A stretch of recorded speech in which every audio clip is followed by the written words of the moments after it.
സങ്കീർത്തനം 26 അധ്യായം 1 മുതൽ 12 വരെയുള്ള വചനങ്ങൾ. നിഷ്കളങ്കൻ്റെ പ്രാർത്ഥന.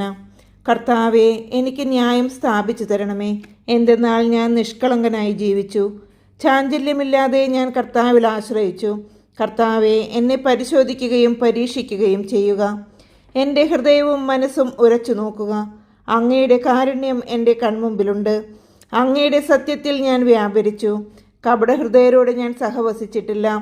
വഞ്ചകരോട് ഞാൻ കൂട്ടുകൂടിയിട്ടില്ല. ദുഷ്കർമ്മികളുടെ സമ്പർക്കം ഞാൻ വെറുക്കുന്നു. നീചന്മാരോടുകൂടെ ഞാൻ ഇരിക്കുകയില്ല.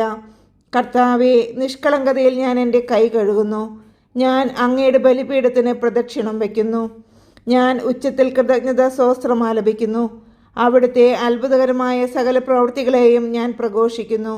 കർത്താവെ, അങ്ങ് വസിക്കുന്ന ആലയവും അങ്ങയുടെ മഹത്വത്തിൻ്റെ ഇരിപ്പിടവും എനിക്ക് പ്രിയങ്കരമാണ്. പാപികളോടുകൂടെ എൻ്റെ ജീവനെ തൂത്തെറിയരുതേ. രക്തദാഹികളോടുകൂടെ എൻ്റെ പ്രാണനെയും. അവരുടെ കൈകളിൽ കുതന്ത്രങ്ങളാണ്. അവരുടെ വലത്തു കൈ കോഴ കൊണ്ട് നിറഞ്ഞിരിക്കുന്നു. ഞാനോ നിഷ്കളങ്കതയിൽ വ്യാപരിക്കുന്നു. എന്നെ രക്ഷിക്കുകയും എന്നോട് കരുണ കാണിക്കുകയും ചെയ്യണമേ. നിരപ്പായ ഭൂമിയിൽ ഞാൻ നിലയുറപ്പിച്ചിരിക്കുന്നു. മഹാസഭയിൽ ഞാൻ കർത്താവിനെ വാഴ്ത്തും.